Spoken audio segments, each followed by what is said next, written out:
Kakinada division పరిధిలో గల అన్ని గ్రామాల్లో శుక్రవారం నుంచి కుల గణన ప్రారంభమైందని డిఎల్డీఓ పాటంశెట్టి నారాయణమూర్తి తెలిపారు. ఈ నెల 28వ తేదీ వరకు ప్రతి ఇంటికి వెళ్లి వాలంటీర్ యాప్లో కులాన్ని నమోదు చేయడం జరుగుతుందని అన్నారు. సిబ్బంది ఇంటికి వచ్చినప్పుడు అందుబాటులో లేని ప్రజల సౌలభ్యం కోసం ఈ నెల 29 నుంచి ఫిబ్రవరి 2వ తేదీ వరకు ఆయా సచివాలయాల్లో నమోదు చేసుకునే అవకాశం కల్పించామని అన్నారు. కుల గణన కార్యక్రమం పూర్తి పారదర్శకంగా నిర్వహించడం జరుగుతుందని డిఎల్డీఓ పాటంశెట్టి నారాయణమూర్తి తెలిపారు. జిల్లా స్థాయిలో కూడా వెరిఫికేషన్ జరుగుతుంది.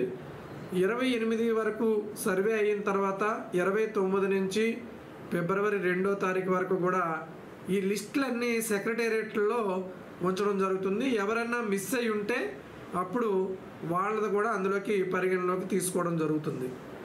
అదేవిధంగా ఇప్పుడు వీళ్ళ డేటా మిస్సింగ్ డేటా కూడా ఎంటర్ అయిన తర్వాత ఫిబ్రవరి 15 లోపల్లో దీన్ని ఫైనలైజ్ చేసి డేటాని ఫైనల్గా పబ్లిష్ చేయడం జరుగుతుంది.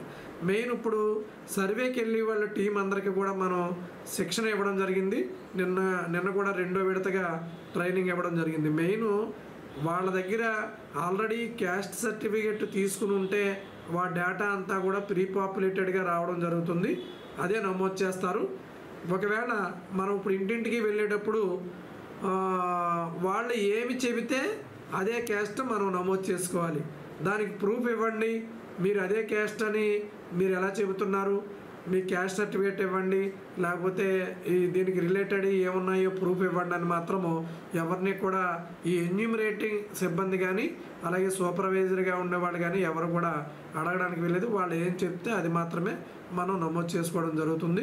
ఇప్పుడున్న మనకి గ్రామ వార్డు సచివాలయాల్లో మ్యాపింగ్ అయిన అన్ని కుటుంబాల వివరాలు కూడా మనకి రావడం జరుగుతుంది. వీళ్ళే కాకుండా చాలామంది ఎంప్లాయీస్ డేటా కూడా మనం ఇప్పుడు సేకరించవలసి ఉంటుంది.